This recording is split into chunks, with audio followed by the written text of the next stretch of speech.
Hello friends, I am Carly from How Do I Solve, and here are 3 alternate ways to turn off the iPad Pro using the power button and without the power button quickly and easily. First, I will explain how to simply turn it off using buttons. Simultaneously press and hold the power button and volume button at once, until you see the slide to power off screen. Now, swipe your finger on the slider to the right and turn off iPad Pro. To start your iPad again, press and hold the power button until you see the Apple logo on screen.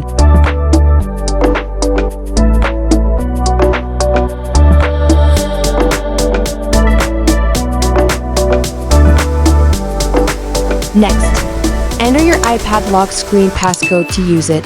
Now, the next method is to force restart or force turn off the iPad Pro using buttons. This solution is most helpful when your iPad freezes or unresponsive.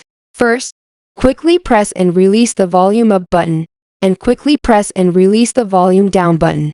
Then, only press and hold the power button until the Apple logo appears on the screen after the black screen.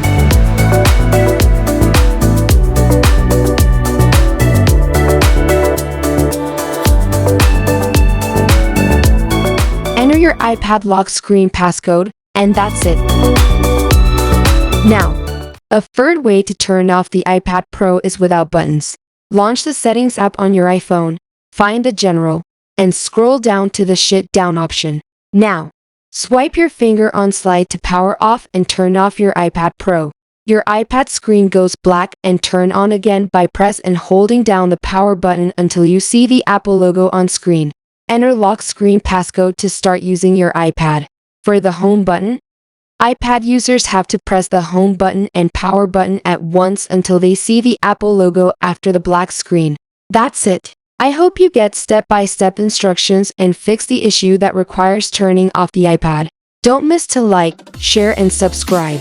Also, comment for more help.